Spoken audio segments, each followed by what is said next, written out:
하늘이 열리고 말씀이 열리는 총회대구신학 목회연구원 오늘이 138번째 강의입니다. 자, 오늘 2025년도 종강이고요.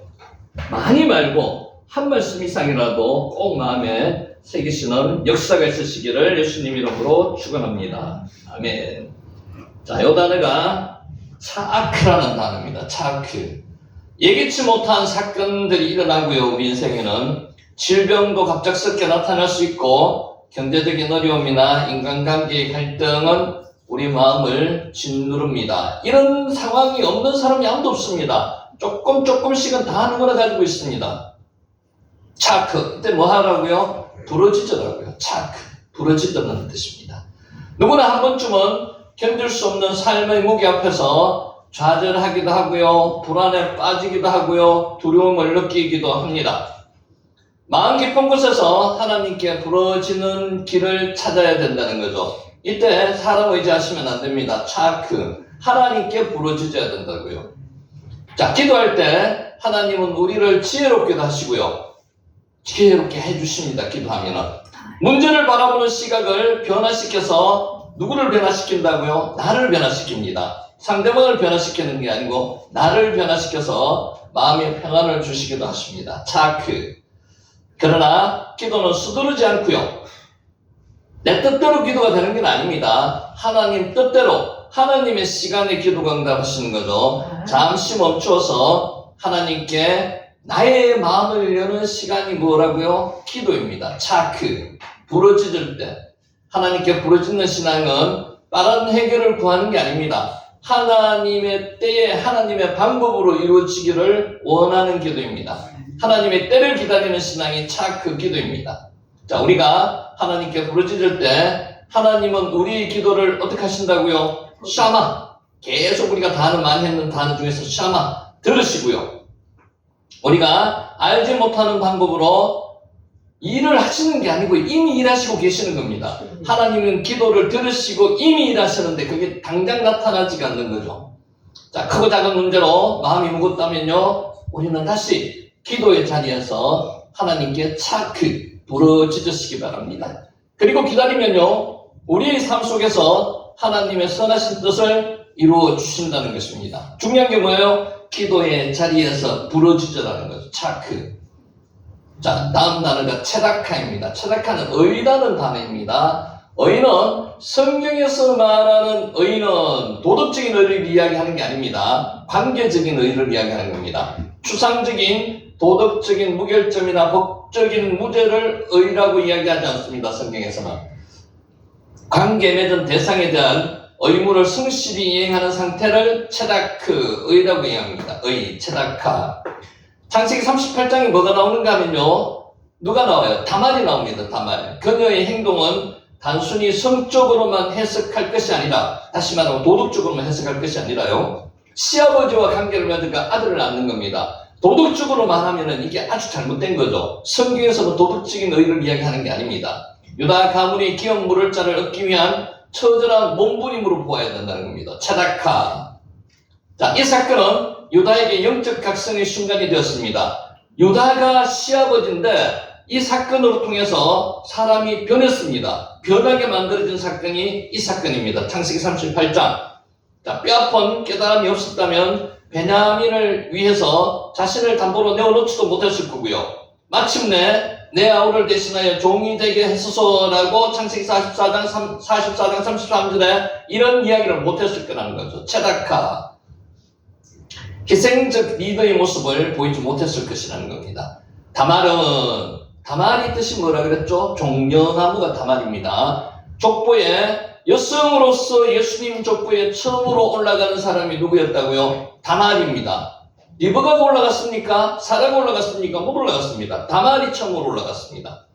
아까 이야기처럼 도덕적으로 보면은 도덕적으로 완전하지 못합니다. 불손합니다. 그렇지만 다말이 하나님 관계에서는, 성경에서는 의라고 불렀습니다. 차다카. 다말은 그만큼 중요한 역할을 한 믿음의 여인이었습니다. 다말은 공동체를 보존하기 위해서 자신의 명성과 목숨까지도 희생한 여인. 차다카.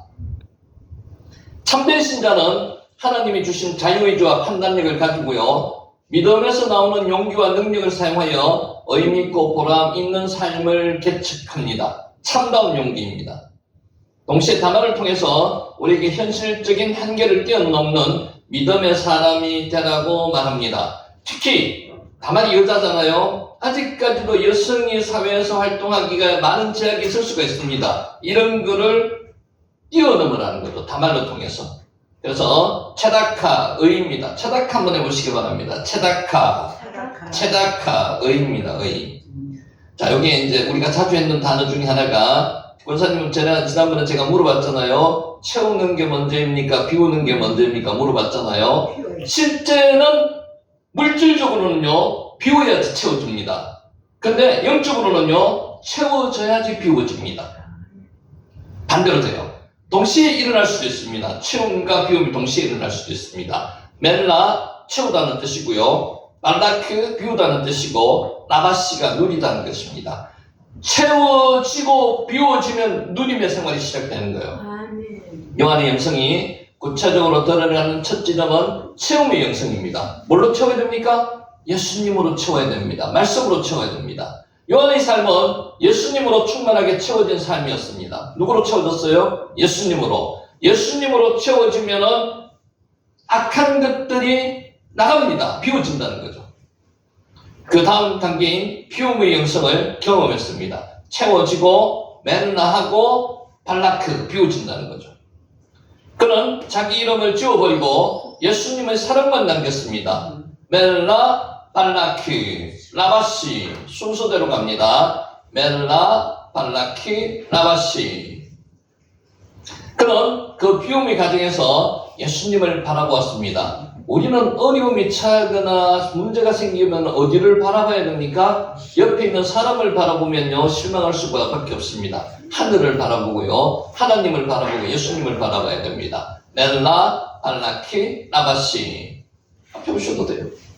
자, 이처럼 요한의 영성은 누림의 영성으로 완성되었습니다. 자, 맨 처음에 어떻게 한다고요? 맨 처음에 채워지고 비워지면요, 그 다음에서는 누림의 영성으로 갑니다. 누려야 됩니다. 요한은 예수님으로 충만했고요. 자신을 비우고 하늘의 것을 누렸습니다. 채우고 비우고 누림의 영성입니다. 멜라, 발라키, 라바시. 요한의 영성은 채우고 비우고 누리는 영성이었습니다. 우리도 이런 영성을 가지시기를 예수님의 이름으로 축원합니다. 멜라, 발라키, 라바시. 우리도 예수님으로 채우고요, 말씀으로 채워지고요, 나를 비우고요, 하늘의 것을 누리는 삼중의 영성을 가져야 합니다. 이런 영성이 저와 여러분에게 있으시기를 축원합니다. 아멘. 멜라, 발라크, 라바시. 한번 따라해 볼게요. 멜라, 채우다는 뜻입니다. 발라크, 비우다는 뜻입니다. 발라크, 마지막에 라바시, 누리는 영성입니다. 누리는 영성. 우리는 이 세상에서 누려야 됩니다. 하나님의 말씀으로 채워지고 악한 것들을 비워내고요, 그 이후부터는 누려야 됩니다. 누리는 영성, 멜라, 발라크, 라바시. 자, 지난번에 이것도 했습니다. 요나서를 이야기하면서 셀리하, 용서입니다. 용서. 여러분 주위에 용서할 대상이 혹시라도 계신다면요, 오늘 이 말씀을 듣고 용서하시는 그런 역사가 있으시기 바랍니다. 우리는 용서할 수밖에 없는 인생들입니다. 왜냐하면요, 우리는 큰 용서를 예수님으로부터 받았기 때문에, 하나님께로부터 받았기 때문에 우리는 용서받지 못할 죄인이에요. 근데 예수님은 하나님 우리를 용서해 주셨어요. 그럼 우리도 용서를 해주는 거죠. 주기도문에도 그렇게 나오잖아요. 오늘 그런 마음을 가지시고요, 용서 못할 대상은 하나도 없습니다. 용서하셔야 됩니다. 셀리하 한번 해보시기 바랍니다. 셀리하, 용서입니다. 요나서는 결말을 쓰지 않았습니다. 성경에 결말이 없는 데가 여기 딱 하나 있습니다. 결말이 없습니다. 요나는 단순히 편협하고 불순종한 선지자가 아닙니다. 하나님의 말씀에 불순종하는 선지자만은 아니라는 거죠. 그는 아시리아 제국의 잔혹한 만행을 목격하거나 전해 들으면서 조국의 멸망을 예감하는 선지자였습니다. 일제시대에 여러분의 입장이 살았다면 어떻게 될까요? 일본 사람을 무조건 좋아하고 두둔하고 하시면 못할 거 아닙니까? 그죠? 마음의 민족적인 감정이 끌어올 거 아니에요. 이 요나 선지자도 마찬가지였답니다. 하나님은 요나의 분노를 정죄하거나 그의 감정을 무시하지 않으셨습니다. 하나님께서도 그 감정을 인정해 주셨다는 거죠. 우리가 핍박한 민족에 대해서 감정적으로 그 감정을 가지는 것 자체를 나쁘다고 이야기는 못합니다. 가질 수 있습니다. 가지되 용서하라는 거죠. 오히려 하나님은 요나를 위해서 방명쿨도 준비하시고요. 벌레와 뜨거운 동풍을 통해서 감정을 직접 만지셨습니다. 이게 하나님의 섬세하심입니다. 하나님은 누구보다도 섬세하세요. 우리의 마음을 누구보다도 잘 아세요. 내가 외로워서, 내가 슬퍼서, 마음이 아파서 하나님 앞에 엎드리면요, 하나님께서 만져주십니다. 섬세하세요. 자, 그리고 마지막 순간에 하나님은 명령이나 선포가 아닌 질문을 하십니다. 뭐라고요? 그러나 하나님은 가해자를 처벌하는 것을 넘어섰어요. 깨어진 관계를 치유하는 회복적 정의를, 아까 정의, 의가 차닥하라고 그랬죠. 회복적 정의를 실천하시는 겁니다. 십자가의 은혜가 바로 이 회복적 정의와 연결된다는 거죠. 체다카.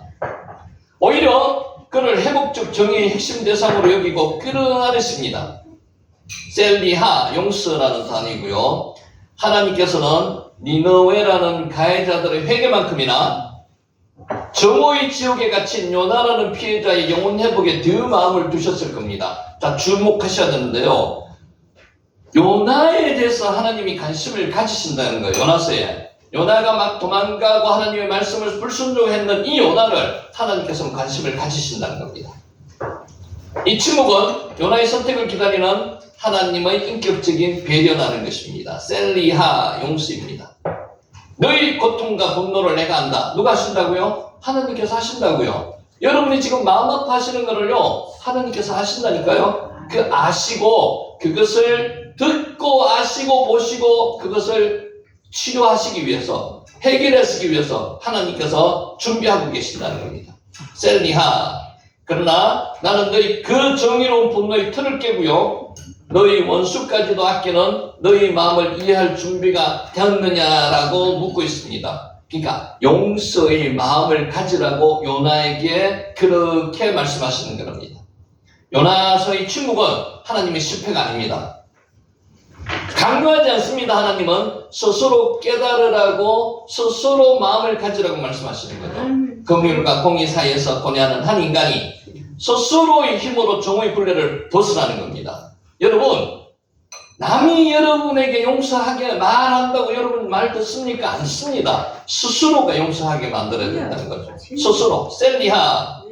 그래서 오늘 그 마음이 하나님께서 주시면은 그 마음으로 용서하고 2025년을 마감하자는 겁니다. 응답하기를 기다리시는 하나님의 오래 참으심. 하나님 오래 참으시죠. 여러분이, 만약에 여러분이 하나님이라면은 이토록 내가 하나님의 말씀을 안 듣고 요리조리 피해가는데 그 참으시겠습니까? 아닙니다. 하나님은 그래도 참고 오늘까지 여러분을 이 자리에 있기까지 만들어 주셨다는 거예요. 하나님의 오래 참으심이 머무는 거룩한 공간이 어디라고요? 하나님의 말씀의 공간. 특히 요나서에서 그렇게 하고 계신다고요. 셀리하 한번 해보겠습니다. 셀리하. 용서입니다. 용서. 셀리하.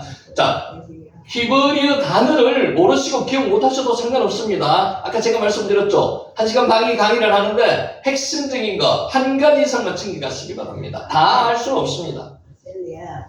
셀리하. 우리 지난 시간에 얘기했습니다. 눈물에 대해서 말씀을 드렸습니다. 눈물. 모든 눈물을 씻어주시는 하나님. 하나님께서 모든 눈물을 씻어주십니다. 여러분, 기도하거나 내지는 눈물을 흘릴 일 많죠? 그걸 누가 씻어주신다고요? 하나님께서 씻어주신다고요. 눈물이 뭐라고요? 디브하가 눈물이라는 히브리어입니다. 셀리하가 용수고요. 어이구. 자, 세상을 살아가다 보면 눈물 나는 순간들이 많습니다. 아, 셀리하 아까 있고요. 디브하가 눈물입니다. 눈물. 사람들에게는 남들이 보지 못하는 눈물겨운 삶이 있습니다. 여러분, 한 사람 한 사람의 눈물겨운 삶을 여러분 주위에 있는 사람은 아무도 모릅니다. 가장 가까이 있는 여러분 배우자도 잘 모르고 지나갈 수가 있습니다. 누구만 아신다고요? 하나님만 아신다고요. 디모아, 눈물. 그러면 성도들은 왜 보좌 앞에서 눈물을 흘리게 되는 것일까요? 눈물을 흘리면 그 눈물을 위로하고 닦아주실 분은 하나님밖에 안 계신다는 거예요. 성도들은 모두 이 땅에서 쉽지 않은 길을 걸어오고 있고요. 걸어갈 것입니다. 그렇지만 그것을 누구한테 의지한다고 인간에게 털어놔서는 안 된다는 거죠. 기도의 자리에서 하나님께 털어놔야 된다는 겁니다. 그러나 하나님은 그 모든 눈물을 다 기억하고 계십니다. 자카르라 그랬죠. 기억하다. 하나님은 우리의 일거수일투족을 다 기억하고 계십니다. 왜냐하면요, 하나님이 우리를 만드셨기 때문에, 하나님이 우리를 만드신 창조주기 때문에 모든 것을 다 기억하고 계십니다. 하나님이 우리의 아픔 속에 함께 계신다는 증거입니다. 기모와 눈물입니다. 우리의 눈물의 자리에 직접 찾아오시는 사랑의 아버지십니다. 여러분이 눈물을 흘릴 때 사람은 관심 없습니다. 하나님만 여러분에게 관심을 보시다는 거죠. 하나님은 우리가 이 땅에서 흘리는 모든 눈물의 의미를 알고 계십니다. 눈물도 종류가 많습니다. 그죠? 기쁨의 눈물도 있고요, 슬픔의 눈물도 있고요, 분노의 눈물도 있습니다. 이런 눈물을 사람은 잘 알 수가 없습니다. 하나님만 알고 계신다는 거죠. 천국 소망이 약해지면 동시에 신앙도 흔들립니다. 여러분, 천국 소망 다 갖고 계십니까? 이제 죽음을 준비해야 될 시기입니다. 누구나 다. 저도 마찬가지. 우리 형편자도 마찬가지. 죽음을 준비해야 돼요. 언제 죽을지 아무도 모릅니다. 오늘이 여러분의 마지막 날이 될 수도 있어요. 그럼 여러분 뭘 하시겠습니까? 이 시간에 최선을 다하면 됩니다. 하나님의 말씀을 이 시간 최선을 다해서 들으시면 안 되고요. 저는 이 시간에 최선을 다해서 하나님 말씀을 증거하면 되는 거예요. 그리고 나서 하나님이 불러가시면은 아멘입니다. 할렐루야입니다. 누구나 앞날은 아무도 알 수가 없어요. 반대로 천국 소망이 커지면 고난을 견디는 힘을 얻습니다. 저 천국에 나의 지금 본향이 어딥니까? 내가 지금 여기서 이 땅에서 고생하고 힘들게 살고 있더라도 하늘나라를 간다는 그 소망이 모든 사람에게 다 있잖아요. 성도들은. 그래서 천국 소망이라고 이야기합니다. 천국의 소망은요, 현실을 회피하게 만드는 꿈이 아닙니다. 현실을 버텨낼 수 있는 용기를 주는 힘입니다. 우리가 그것 때문에 하나님을 믿고 이 땅에서 지금 버텨내고 있는 거죠. 그렇지 않습니까? 한바꿈을 왜 견디고 있습니까? 하나님께서 주시는 이 용기, 소망이 있기 때문에 용기 있게 버텨내고 있는 겁니다. 하나님 앞에서 무릎 꿇고 기도하다가 흘린 성도의 눈물은요, 천국에서 기쁨의 눈물로 변화될 것을 여러분 믿으십니까? 이 땅에서 눈물 흘리면서 기도하세요. 그 기도를 하나님께서 다 기억하고 보시고 계시고요. 천국에서는 어떻게 만들어 주신다고요? 기쁨의 눈물로 변하게 만들어 주신다는 거예요. 기모와 눈물입니다. 그 이유는 하나님께서 친히 성도들의 눈에서 모든 눈물을 씻어 주실기 때문이라고 그러는 거죠. 여러분, 이거 믿으셔야 됩니다. 하나님은 지금도 우리를 위로하시고요, 지금도 우리의 눈물을 씻어 주시고 계신 분이 하나님이시라는 겁니다. 우리가 눈물을 흘렸던 자리에서 다시 일어나 하나님을 바라보는 그 순간에 천국은 어떻게 해요? 이미 우리 안에 와 있다는 겁니다. 시작되고 있다는 겁니다. 여러분, 하늘나라의 천국만 생각하시면 안 됩니다. 이 땅에서의 천국도 우리가 뭘 해? 아까 누려야 된다고 그래요. 누려야 됩니다. 이 땅에서 천국을 누려야 된다는 거죠. 자, 오늘은 이 제목으로 말씀을 증거하고자 합니다. 야곱의 딸 이름이 뭐죠? 디나. 여기 써놨습니다. 디나입니다. 디나. 야곱의 딸. 창세기에는 성폭행을 당한 디나 이야기가 나옵니다. 이런 이야기는 성경에 좀 안 적었어도 좋을 편한데 성경은 그렇지 않습니다. 시시콜콜한 이야기, 수치스러운 이야기, 시아버지와 며느리와의 관계에서 아기가 태어난 이야기, 그런 이야기가 아까 앞에서 말씀드렸던 다 적어놓습니다. 왜? 구속사의 한 줄기이기 때문에. 야곱의 딸 디나 이야기입니다.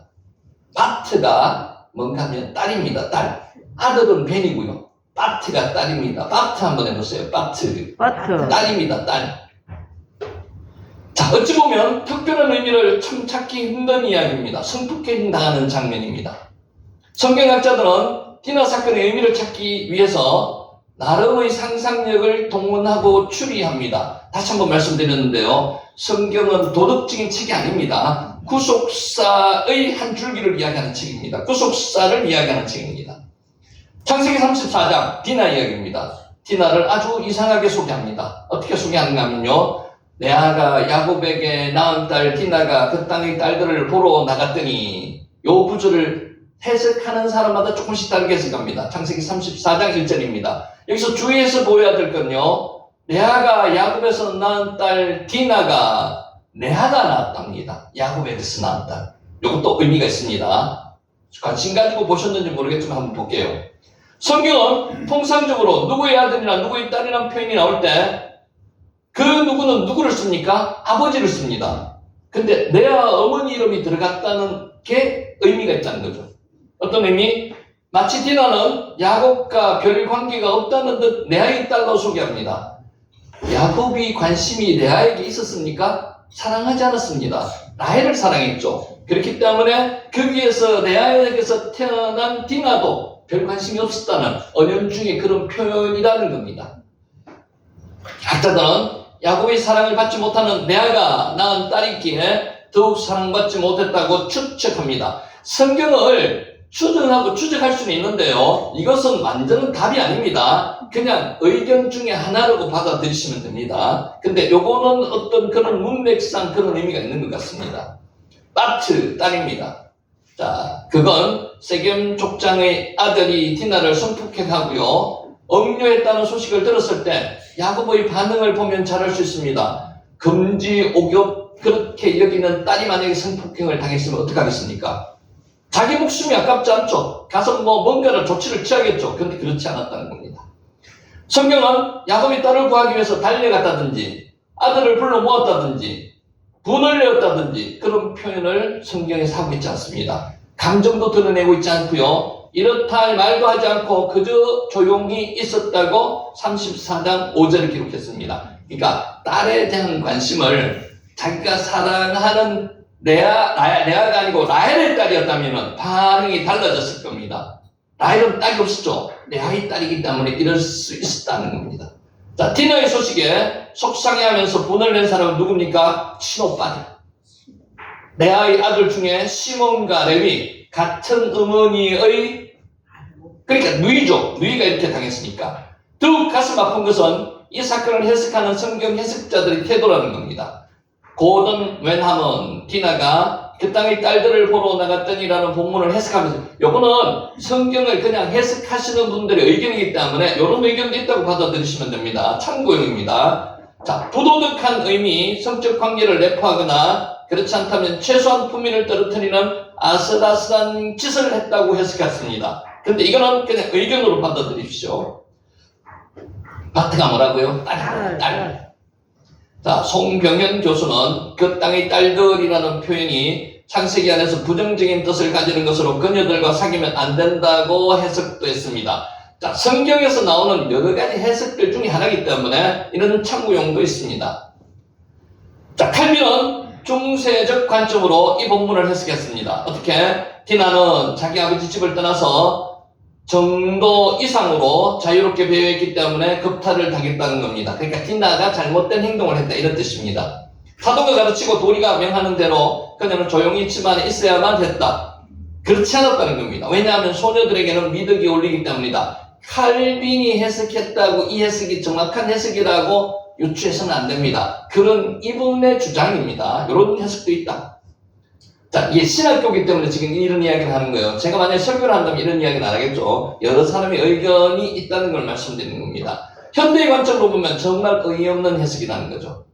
자, 심지어 사르나는 디나가 나갔다는 표현은 성적 난잡함을 함축한다고까지도 하는 분도 있습니다.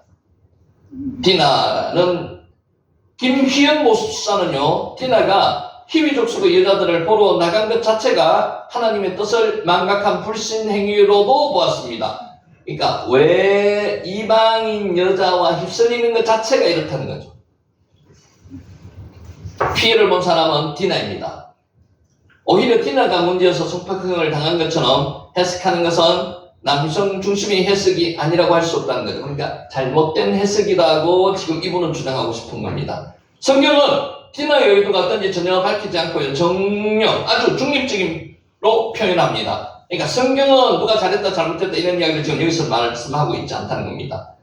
디나가 그 땅의 딸들을 보러 나갔더니 딸이 바트라고 그랬습니다. 그냥 사실을 묘사했습니다. 여기에 온갖 불순하고 나쁜 의도를 더 씌웠다는 거죠. 해석하는 자들이. 사실 세겜에 거주하기로 한 사람은 야곱입니다. 야곱이 누구예요? 디나의 아버지죠. 야곱은 세겜 족장에게 땅을 샀고요. 거기서 제단을 쌓았습니다. 야곱 일행은 가나안 땅을 하나님이 주신 땅으로 여겼고요. 아브라함이 그 땅을 샀습니다. 땅 자체를 샀는 게 아니고요. 헤브론에 있는 막벨라 굴 하나만 샀습니다. 그게 땅을 산 최초의 사건이고 마지막 사건이었습니다. 그리고 나서는 그들이 야곱의 아들 전부 다 애굽으로 내려갔죠. 그래서 히브 가나안 땅에는 지금 산 땅 붙고 막벨라 굴 하나밖에 없었다는 거죠. 야곱 일행은 가나안 땅을 하나님이 주신 땅으로 여겼습니다. 그곳에 살기로 작정했습니다. 그런 가나안 땅에서 칼빈이 말한 대로 여자는 집 안에만 있어야만 했습니까? 아닙니다. 여자는 바깥일도 했습니다. 그런 사고방식은 이슬람이 여성의 인권을 철저히 제한하는 사회 상황에서나 가능한 일이랍니다. 야곱의 어머니 리브가나 우리 리브가 지금 공부했죠. 24장에서 야곱의 어머니입니다. 리브가를 통해서 야곱과 에서가 나왔죠. 야곱의 부인 라헬은 양치는 여자였습니다. 그러니까 여자도 양을 쳤다는 거죠. 남자들처럼. 그만큼 사회생활을 했다는 겁니다. 남자들 틈바구니에서 일했습니다. 여자가 사회생활을 전혀 하지 못하는 상황이 아니었습니다. 디나의 외출에 문제가 있었다는 식의 해석은 맞지 않다는 것입니다. 남성민주 사회에서는 지금도 여자가 예뻐서, 여자가 유혹해서, 여자가 예뻐서 성폭행 당해도 괜찮다는 생각을 하는 경향도 있습니다. 이게 남성민주의 생각이라는 거죠. 그러나 이는 명백히 잘못이라는 겁니다. 자, 이는 사람을 외모로 평가하고 판단하는 것이 바르지 못한다는 겁니다. 세겜의 추장 하몰의 아들이 디나를 성폭행한 것은 누구의 잘못입니까? 이 하몰의 잘못이라는 거죠. 디나가 해퍼서 그렇다는 그런 의미는 성경에서 나타나는 게 없습니다. 여성을 소유물로 생각하고 함부로 대하는 것은 고대나 지금이나 중동에서 흔한 일이라는 겁니다. 자, 특별히 옛날에는 이렇게 경우가 많았습니다. 보스탐 한다 그러죠. 여자들을 갑자기 납치해서 데리고 가서 부인 삼는 경우도 있었습니다. 보스탐은 예전 우리나라에도 있는 악한 풍습이었습니다. 고대 중동에서도 흔했습니다. 신명기는 이런 경우 적절한 보상을 하도록 규정했습니다. 규정했다는 것은 이런 일이 잦았다는 겁니다. 당시 악행을 암묵적으로 인정했다는 겁니다. 그렇다고 성폭행이 정당화될 수는 없었습니다. 디나 사건을 해석하는 또 다른 견해는 유대의 전통을 따르는 것입니다. 유대인들은 이방인과 상호 결혼에 대한 거부감과 배타성을 디나 사건에서 찾고 있습니다. 근데 중요한 것은요, 자기 부인을 많이들 이방인에서 구했습니다. 그런데도 자기들은 순수 혈통을 주장하려고 노력했다는 거죠. 이게 이율배반적이라는 겁니다. 유대인들이 하버드 대학의 쿠겔 교수는 바벨론 포로 후 제2성전기 유대 랍비의 해석 전통을 자세히 소개했습니다. 이렇게 했습니다. 유대 랍비들은 시몬과 레위가 하나님께서 신비로운 칼을 받아 족속을 건설했다고 합니다. 자, 넘어갑니다. 유대 랍비들은 이방 민족에 대한 강한 적개심과 분노를요, 디나 사건에서 투영했습니다. 이방에 대해서 굉장히 배타적이었습니다. 그렇지만 또 자기 부인들은 이방에서 구했습니다. 이게 배타적이라는 겁니다. 이율배반적이라는 겁니다. 문제는 기독교 학자나 목사들 중에서도요, 유대의 전통을 그대로 받아서 해석하는 경우가 많다는 겁니다. 자, 세미 해머는 야곱이 디나 사건을 계기로 한민족 되려고 했던 것을 시몬과 레위의 분노로 이루지 못했음을 지적하고 있고요. 하나님의 계획 같아서는 인간의 분노와 의도를 뛰어넘어서 유지된다고도 했습니다. 자, 복잡하니까 패스. 요 목사님은요, 세일 해머와 동일한 태도로 본문을 해석했습니다. 디나 강간 사건은 하나님께서 세우시는 나라를 세상과 분명하게 구별시키는 일을 하고 계신다고 이야기를 하기도 했습니다. 자, 해석이 분분합니다. 그렇다면 유대인들은 정말로 순수혈통을 유지했습니까? 물어볼게요. 성경에 나오는 분들이 순수혈통에 예수님이 족보에 있습니까? 아까 우리가 살펴본 다말도 그렇죠. 이방인입니다. 이방인이 많이 들어가 있습니다. 순수혈통이 아닙니다. 한민족은 순수혈통입니까? 아닙니다. 지금은 한민족도 순수혈통에서 점점 되어가고 있는 겁니다. 혈통을 주장할 필요는 없습니다. 유대민족은 혈통으로 세상과 구별된 민족이 아닙니다. 그쵸? 유다는 가나안 여인 다말을 며느리로 삼았습니다. 차다카 이야기할 때 말했죠. 다말 며느리로 삼았습니다. 그녀가 나보다 낫다고 이야기할 때 도덕적으로 나은 게 아니에요. 관계 속에서 낫다는 거죠. 야곱의 자손 대부분은 가나안 여인과 결혼했습니다. 그렇게 싫어하고 배타적이지만 자기 부인은 또 가나안 여자로 삼았다는 거죠. 요셉은 이집트인과 결혼했습니다. 요셉의 부인은 이집트 제사장의 딸입니다. 모세는 구스 여자와 결혼했습니다. 다 보면 순수혈통이 아닙니다. 물론 다는 아니겠죠. 다윗의 혈통도 여리고 여인 라합과 모압 여인 룻의 피가 흐르고 있습니다. 성경의 기록은 예수님의 족보에 기록되어 있는 여자 여인들입니다. 오히려 하나님은 아브라함을 통하여 땅의 모든 민족이 복을 받게 할 것이라고 12장 3절에 말씀드렸고요. 우리가 좀 이따가 한번 살펴볼 건데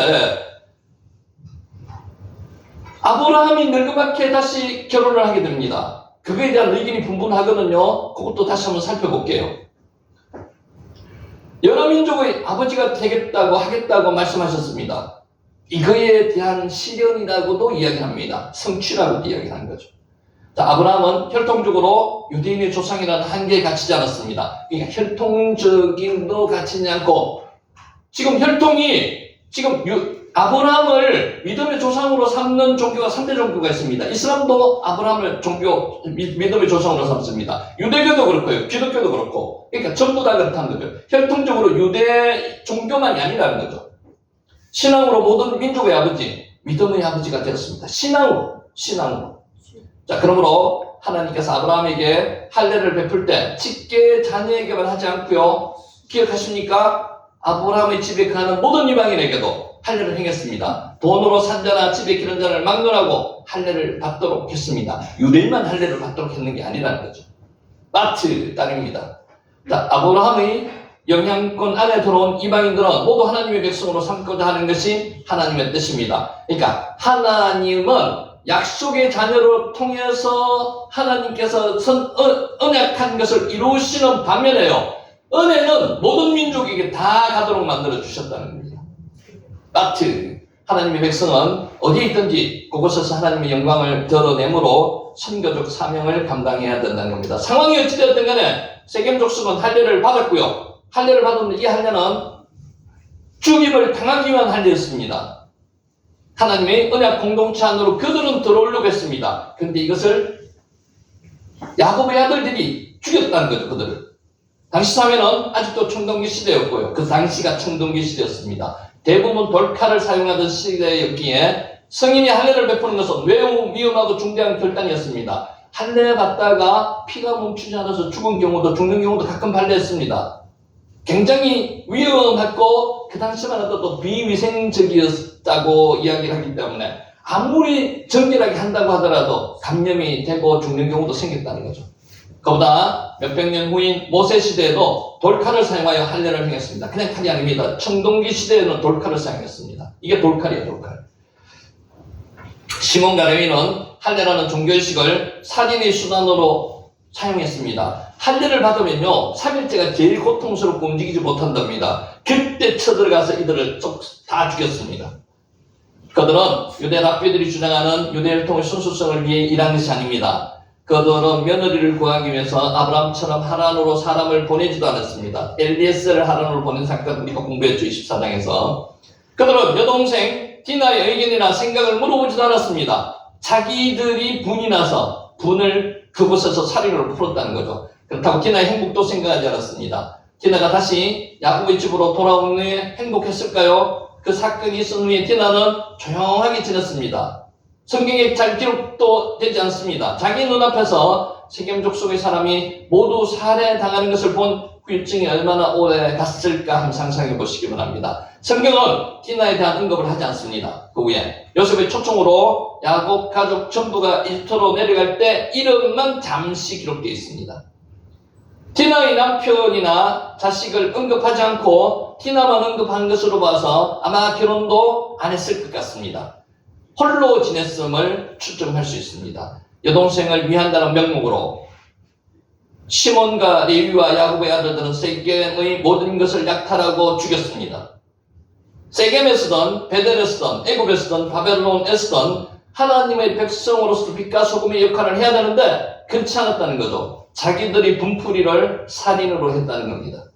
디나의 오빠들이 자기 역할을 제대로 감당하지 못했습니다. 우리도 우리에게 던지는 의미가 있습니다. 빛과 소금의 역할을 여러분이 하셔야 되는데 빛과 소금의 역할을 잘 하시고 계시는지 2025년도가 저무는 이때 한번 생각해 보시라고요. 그래서 아까 용수도 말씀드렸고요. 용수가 뭐라고요? 셀러하라고 했죠. 셀리하.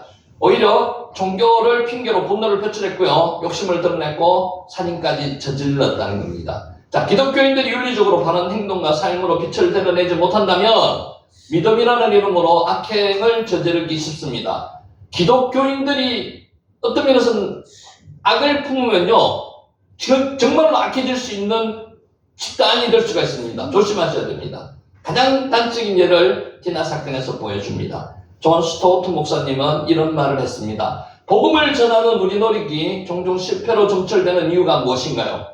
나를 위해서, 나의 아이를 위해서 복음을 전하는 게 많다는 겁니다. 하나님의 사명, 영광을 위해서 하는 게 아니고요. 몇몇 다른 이유가 있지만 지나치게 단순해서는 안 되겠지만 중요한 이유는요, 우리 모습이 우리가 선포하는 그리스도 같아 보이지 않다는 겁니다. 여러분이 복음을 전하거나 이 세상 삶을 살 때는 여러분에게 어떤 모습이 나타나야 된다고요? 하나님의 모습, 성품이 하나님의 성품을 심어줬기 때문에 예수 그리스도의 모습이 나타나야 된다는 거죠. 그것이 가장 잘 나타나야 되는 때가 어디예요? 가정에서 나타나야 된다. 나의 가장 소중한 사람에게 내가 예수님의 모습이 나타나야 된다고요. 그리고 나서 크게는 교회 안에서, 더 크게는 우리 지역 안에서, 이 대한민국 안에서, 전 세계 안에서 예수님의 모습이 나를 통해서 나타나야 되는데, 실제로 오늘 디나 사건처럼 어떤 분풀이용이나 내지는 자기 소용을 위해서 예수님을 팔고 있지는 않는지, 그것을 한번 생각해 보시는 저와 여러분이 되시기를 바라면서 이 말씀을 전했습니다. 자, 간단하게 복습 몇 가지 하겠습니다. 25장이었고요. 25장에 몇 절 했습니다. 1절. 아브라함이 후천을 맞이했으니 그의 이름은 뭐라고요? 그두라입니다. 그두라. 여기서 두 가지 해석이 딱 말씀드렸습니다. 칼빈은 어떻게 해석했는가 하면요, 이게 도덕적으로 잘못됐다고 말을 합니다. 근데 루터는 어떻게 해석을 하는가 하면요, 루터는 성경은 도덕적인 책이 아니다, 중립적으로 이야기를 합니다. 하나님께서 창세기 12장 3절에 아까 뭐라 그랬죠? 자손이 번창할 거라고 복을 주셨잖아요. 그 복의 일환이라고 이야기했습니다. 몇 명의 자식을 낳았다고요? 6명의 자식을 낳았다고요. 어느 것이 맞는지를 정확하게 이야기하기는 힘들지만 성경은 분명한 것은 도덕적인 책은 아닙니다. 자손의 번성함을 하나님께서 복 주시기 위해서 말씀하셨다면 그렇게 이해하는 것도 괜찮으리라고 봅니다. 딱 정확하게 이거다 저거는 저렇게 안 하셔도 될 거고요. 자, 여기서 아브라함이 후천을 맞이하였으니, 그리고 아브라함이 더하였다는 겁니다. 그리고 한 아내를 취했다, 아내를 더했다는 거죠. 여기서 후처하고 아내하고 첩하고는 차이가 있다고 말씀드렸습니다. 필레겟이 첩은요, 아내가 있는 상태에서 여자를 하나 더 부인으로 두는 게 첩이고요. 후처는 아내가 죽고 나서 다른 아내를 취한 후처라고 했습니다. 여기서는 지금 뭐라고? 이샤, 후처라고 기록되어 있습니다. 후처. 야샤프가 더하다는 뜻이고요. 나카, 취하다, 따다, 나카입니다. 선악과를 따다, 아다, 하나가 선악과를 딸 때 나카라고 했습니다. 후처를 맞이했으니, 와, 요세프, 아브라함, 와이카우, 이샤라고 기록되어 있죠. 후처를 맞이했다는 겁니다. 잘된 일, 잘못된 일, 이것을 판단하기는 힘들지만 성경은 큰 맥락을 물어본다고 도덕적인 책이 아니라고요. 하나님께서 축복해 주신 그 축복의 실현이라고 보는 게 더 정확한 번역인 것 같습니다. 해석인 것 같습니다. 자, 됐고요. 이름이 뭐라고요? 그두라. 그두라 이름 뜻은 향기, 유향이라는 뜻입니다. 자, 그가 아들을 몇 명 낳았습니까? 6명 낳았습니다. 많이 낳았죠. 자, 이렇게 생각하면요, 아브라함은 100세에 이삭을 낳았습니다. 그때 상태가 어땠다고요? 남자의 기능 자체가 상실되어 있는 상태였습니다. 그런데 하나님께서 복을 주셔가지고 이삭만 넣게 끝난 게 아니고요, 그 이후에 아들을 6명이나 더 낳았다. 이게 복으로 해석하시는 게 아까 제가 소개된 루트 이야기였고요. 성경을 도덕적으로 생각 안 난다면 하나님께서 주신 복이라고 해석해도 무방할 것 같습니다. 자, 넘어가고요. 이러나 6명 사람 이름이 나오고요. 자, 4절. 미디안의 아들은 에바와 에델과 하녹과 아비다와 세린이 다 그두라의 자손이었더라. 다 그두라의 자손이었더라. 이 표현 한번 보시기 바랍니다. 아까 말씀드렸죠. 성경에서는 남자의 아버지 이름을 이야기하면서 누구의 아들이었다 이렇게 이야기합니다. 그런데 여기는 표현을 어떻게 썼습니까? 그두라의 자손이었더라. 어머니 이름이 나온다는 거죠. 이 의미가 있다는 거죠. 아브라함의 이름을 안 썼습니다. 아브라함은 이상의 아버지만 되는 겁니다. 그러니까 부인의 이름을 기록하는 이유가 있다는 거죠. 그두라의 아들이었다는 거죠. 아브라함의 아들이라고 기록하지 않았습니다. 자, 5절. 아브라함이 이삭에게 자기의 모든 소유를 줬고, 여기 표현이 번역이 약간 문제가 있습니다. 자기의 모든 소유를 줬다는 것. 소유는 뭡니까? 동산, 부동산에 대한 부분만을 소유라고 이야기를 할 수 있는데, 원어에서는 어떻게 되는가 하면요, 자기 모든 소유를 이렇게 안 돼 있고요, 자기가 소유한 모든 것을 이렇게 되어 있습니다. 자기가 소유한 모든 것은요, 영적인 부분까지도 포함되어 있는 겁니다. 그러니까 아브라함이 이삭에게 넘겨준 거는요, 물질적인 부분 플러스 영적인 부분, 그 모든 것을 다 주었다는 이런 의미로 번역을 하는 게 맞다는 거죠. 그래서 킹 제임스 버전에도 all he had, 그가 가진 모든 것 이렇게 이야기했습니다. 영적인 부분도 포함되어 있다는 거예요.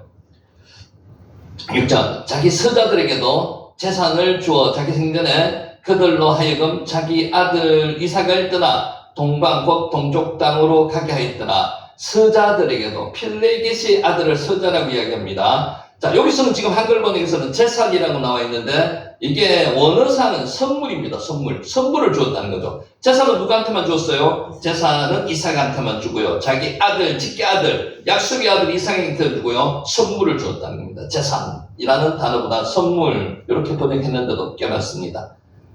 필레겟이가 아까 방금 말씀드린 첩입니다. 첩. 마타나가 방금 요 선물, 제물로 되어 있는 거요, 여기 선물이라는 겁니다. 선물. 자, 이삭을 떠나 동방, 곧 동쪽 땅으로 가게 하였더라. 이게 아브라함의 잘한 행동이라고 이야기합니다. 서자들을 만약에 그때 그 당시 남겨놨다면요, 나중에 싸움이 일어날 가능성도 많습니다. 그래서 서자들은 동쪽 땅으로 미리 보냈다는 거죠.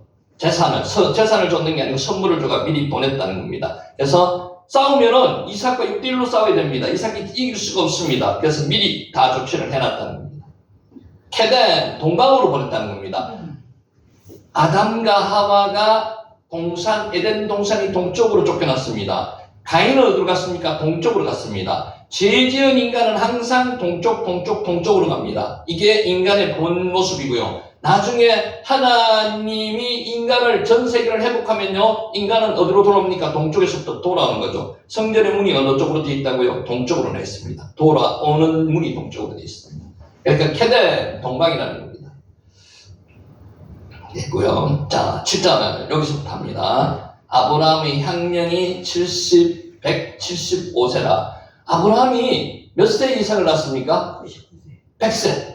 한 살 더. 99세에 가졌겠죠. 그래서 100세에 낳았습니다. 100세에 낳았습니다. 그럼 몇 년 더 살았습니까? 75년을 더 살았습니다. 굉장히 많이 산 겁니다. 그러면은 이삭이 몇 세 때 아브라함이 죽었습니까? 이삭이 75세 때. 100세에 낳았으니까. 그렇게 계산이 됩니다. 자, 아브라함이 향년이 웨엘레, 예메셴에, 아브라함, 아쉐르, 하이니, 이거를 직역하면 이렇습니다. 그리고 이것들은 아브라함이 산 생명의 연들이 날들이라. 히브리인들은요, 연을 중요하게 생각하는 것보다 날을 중요하게 생각합니다. 몇 년 살았다고요가 아니고요, 7년의 날들을 살았다는 겁니다. 175년의 날들을 살았다는 겁니다. 그래서 우리가 아까 뭐라 그랬습니까? 날이 중요하다고요. 지금이 중요하다고요. 하나님께서는 지금 이 순간 오늘이 중요하다고 말씀하시는 겁니다. 내일은 어떻게 될지 아무도 모릅니다. 그래서 내일보다도 이전보다도 지금 제일 중요한 게 오늘입니다. 오늘을 영어로 뭐라 그럽니까? 선물이라 그럽니다. 선물. 자, 한글 개역 성경에는 향년이라고 나와 있습니다. 향년이라는 단어가 산 날짜 이런 뜻이거든요. 한평생 누린 나이, 이 세상에 존재한 횟수라는 뜻인데, 성경은 해보다는 날을 중시합니다. 날들입니다. 자, 살은 날짜, 살은 해가 아니고요. 그리고 이것들은 아브라함이 산 생명의 연들이 날들이다. 날들이 중요한 것. 실제 번역이 날들로 되어 있습니다. 175세. 오래 살았죠. 사라가 127세에 죽었습니다. 사라가 죽은 지 몇 년 더 살았습니까? 38년을 더 살았습니다. 38년 더 사는데 여기서 아들이 딱 6명이 나왔다고요. 그두라의 사이에서. 자, 그러니까 나이가 많아서 높아서 늙었고, 요거 참 표현이 재밌습니다. 아브라함, 벳세바, 토바, 자켄, 웨, 사베아. 요게 순수하게 이렇게 우리가 토버라는 이야기 했죠. 토버. 좋다는 뜻입니다. 세바가 흰머리거든요. 흰머리가 좋고 이런 뜻으로 해석할 수 있습니다. 흰머리가 여러분 좋습니까? 성경에서는 흰머리가 영광이라고 얘기합니다. 흰머리가 그만큼 하나님께서는 좋게 생각하신다는 거죠. 흰머리가 나는 것을 숨기지 마십시오. 흰머리가 좋다는 겁니다. 여기서 말 그대로 베세바 토바, 흰머리가 좋고 노인으로서 누렸다는 겁니다. 그 이상의 세월을 누렸다는 겁니다. 자, 우리 노아 한번 생각해 보세요. 노아는 표현을 어떻게 했는가 하면요, 낳고 살다가 죽었더라, 이렇게 마지막에 되어 있습니다. 여기는 아브라함은 어떻게 해요? 그의 나이가 높아 늙어서, 여기 원문은 아니더라도 이 표현은 굉장히 누렸다는 것을 표현하고 있습니다. 우리는 어떤 삶을 살고 싶습니까? 만약에 두 사람을 비교한다면 낳고 살다가 죽는 삶이 있는 반면에요, 노아는 마지막에 쓸쓸했습니다. 근데 아브라함은 마지막에 만족한 삶을 살았다는 거죠. 그의 나이가 높아. 요게 아브라함, 베세바, 토바, 자켄, 웨사브. 아브라함이 좋은 나이에 천수를 누렸다는 그런 뜻으로 해석을 할 수가 있습니다. 여러분에게 오늘 이런 축복이 있으시기 바랍니다. 천수를 누려야 됩니다. 누리는 삶. 아까 우리가 마찬가지로 했죠. 체험과 비움과 누림이라고 말씀드렸는데 누리는 삶을 살아야 됩니다. 마지막에 누리고 영화롭게 하늘나라로 가신다는 거죠. 천수를 누린 full of years. 천수를 누린 사베아가 그렇다는 겁니다. 구약 성경에서 사용된 10번이 사용됐는데 사베아가 용어가 충족한, 충만한, 만족한 삶을 살았다는 겁니다. 만족한 삶을 살았다고 고백하기가 쉽겠습니까? 쉽지 않습니다. 근데 우리는 그런 고백이 말로만 나오는 게 아니고요, 실제로 그런 삶을 살아야 된다는 거죠. 아브라함처럼. 아브라함은 단순히 오래 살기만 한 게 아니고요, 175년 살았으면 오래 살았습니다. 많은 시간을 허송세월로 초반에는 보냈습니다. 하나님을 떠나기도 했고요, 자기 마음대로 애굽으로 내려가기도 했고요, 부인을 2번이나 누이라고 이야기하기도 했던 거짓말을 하기도 했고요. 이런 삶에서 끝나지 않고요, 삶에 지치고 찌든 인생을 산 게 아니고요, 순간순간 하나님을 만나면서 신앙이, 믿음이 돈독해졌습니다. 이게 아브라함 인생입니다. 여러분, 초반에는 젊었을 때는 예수님을 잘 믿다가요, 후반에 가서 예수님을 안 믿고 안 나가 성도가 되고 이런 사람이 요새 엄청 많습니다. 그런 삶을 살아서는 안 된다는 거예요. 젊었을 때 하나님을 떠나기도 하고 탕자처럼 그렇게 가더라도 결국 마지막은 어떻게 되어야 된다고요? 사베아, 그런 인생이 되어야 된다고 말씀하시는 거죠. 사베아. 자, 여기까지 했습니다. 세바가 무슨 뜻이가? 흰머리만. 세바, 흰머리. 오늘 단어 중에서는 우리가 좀 관심을 가져야 될 게 사베아입니다. 충족한, 만족한, 이런 뜻입니다. 우리 인생이 충족한, 만족한 인생이 되어야 된다는 거죠. 자, 8절 다시 읽습니다. 그의 나이가 높고 늙어서 기운이 다하여 죽어 자기 일주에게로 돌아가며, 이 땅에서 만족한 사베아 말씀드렸죠. 인생을 살았다는 겁니다. 본인 스스로가 이렇게 표현하기도 쉽지 않습니다. 사베아, 나는 만족한 인생을 살았다고 여러분 이렇게 고백하면서 만약에 생을 마감한다면 얼마나 좋겠습니까? 그렇게 되기가 쉽지가 않습니다. 근데 하나님과 동행하면요, 이런 삶을 살 수가 있다고 고백할 수가 있습니다. 모든 소망이 이루어졌고요, 이루어질 것이라는 믿음 속에서 만족함을 누렸다는 겁니다. 이게 하나님과 동행한 삶이라는 겁니다. 그의 학년에도 만족함을 누렸을 뿐만 아니라 사후에는 영원한 생명의 나라로 갔다는 점에서 전혀 후회됨이 없는 만족한 인생을 살았다는 겁니다. 두 가지가 있습니다. 이 생에서의 만족한 삶을 사는 게 먼저고요, 두 번째가 즉 하늘나라의 삶에 대한 소망이 있어야 된다는 거죠. 그러면 두렵지 않습니다. 이 땅에서도 하나님의 말씀대로 최선을 다해서 살고, 사베아. 두 번째는요, 하늘나라 소망이 있는 사람이 되어야 된다는 겁니다. 집사님, 하늘나라 소망이 있으십니까? 하늘나라 소망이 있으시겠죠? 있어야 됩니다. 그 소망이 있으면요, 뭐까지 감수하는가 하면요, 순교까지도 감수할 수 있습니다. 우리 순교한 사람들이 그냥 순교한 게 아니고요, 하늘나라 소망이 있기 때문에 순교까지 감수할 수 있다는 거죠. 스반 집사가 그랬습니다. 자, 이런 점에서 노년에 이런 아브라함의 백발이 세바라고 했습니다. 세바. 하나님께서 주시는 복과 은혜의 상징입니다. 여러분, 느껴보셨는지 모르겠지만은, 나이 들므로써 하나님이 주시는 축복의 감사를 느껴보신 적 있습니까? 예. 있으시죠? 예. 나이 들면은 나쁜 게 아닙니다. 나이 들므로 인해서 하나님께서 주시는 은혜가 참 많습니다. 맞아요. 유혹에 대해서 초연할 수 있습니다. 이것도 주시는 축복 중에 하나입니다. 웬만한 거 봐서는 성장 안 됩니다. 이것도 축복입니다. 그것을 누리셔야 됩니다. 나는 왜 나이가 들어가면서 자꾸 무기력해지지 이렇게 부정적으로 생각하실 필요가 없다는 거죠. 이제 세상을 보더라도 뭔가 한 걸음 뒤로 물러나가지고 세상을 볼 수 있는 그런 경륜도 늘어나지, 그죠? 그게 나이가 들므로 하나님께서 주신 축복이라는 겁니다. 세바, 백발의 축복입니다.